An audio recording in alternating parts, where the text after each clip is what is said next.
All right. I know he said it brings us to the close of our coverage, but we want to continue at that summit for just a moment. And there was a great exchange of ideas and an opportunity for local entrepreneurs to pitch their ideas to global businessmen. John Alanamu was also there and spoke to a couple of them, including Daymond John.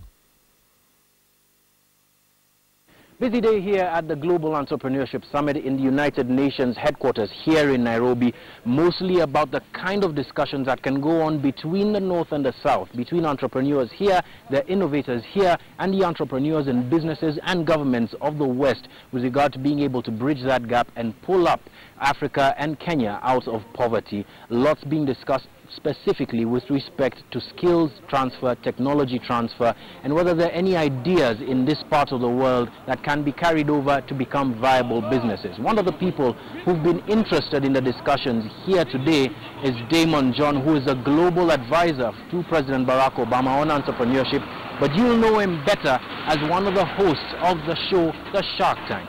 I spoke to him earlier on today and asked him about whether there were any ideas from African entrepreneurs, from Kenyan entrepreneurs, that he was excited about. Well, first of all, I haven't been pitched many just yet. Have I heard ideas? I sat there today and watched 3 amazing people get on stage after the president. Or actually, 2 or 3 that were on stage with him were amazing ideas, which inspired me as an entrepreneur to say, you know, sometimes you see individuals that go through so many things or sacrifice so much that I sit there and go, I'm lazy. So I've seen amazing things. But also to be somebody who has the ability to maybe invest and stuff like that, that doesn't mean that somebody wants me to invest. So you think I can just walk up to everybody, great company, I think I want a piece of that. Get out of here, get out of here. I didn't start this company to have you have a piece of it.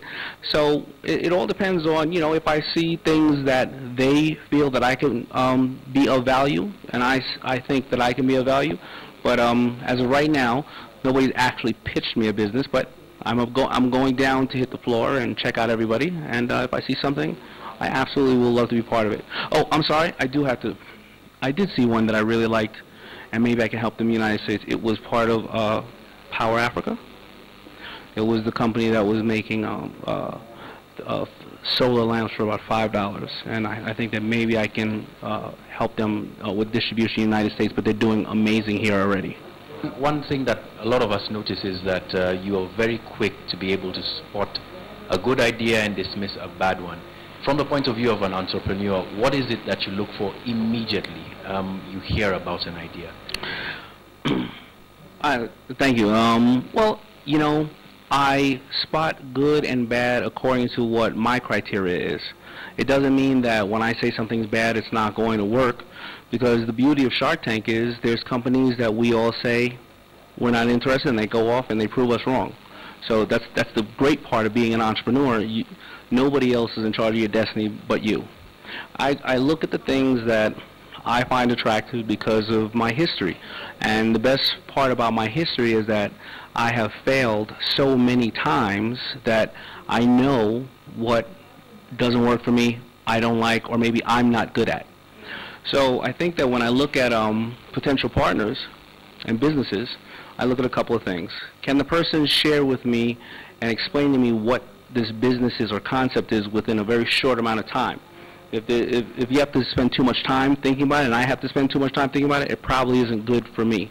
President Barack Obama spoke about entrepreneurship, calling it the spark of development here in Africa and here in Kenya.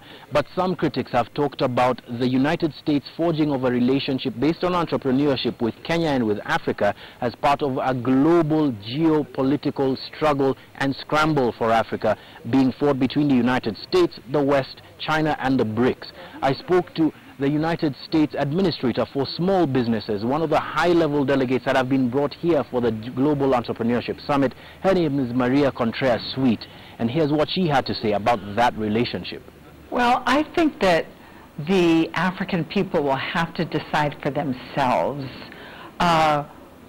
who their partners ought to be and when and where. I think that's for the African people to decide. For example, we have had the pleasure of hosting the African presidents in the White House. We invited them in, and it was a wonderful African summit.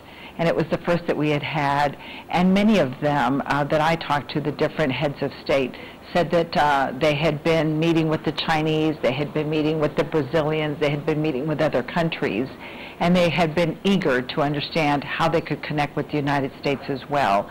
And when I asked them why, they said, we really do appreciate the kind of governance model that America represents.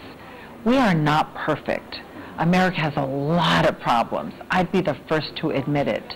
But one of the things that I can tell you from my personal story is that I was able to come into the country personally as an immigrant. I didn't speak a word of English. I certainly didn't speak the language of business. But because of the democracy that I encountered, I was able to navigate through and to start 3 different businesses that changed the arc of my life and the way I can provide for my family. That social mobility, I think, happens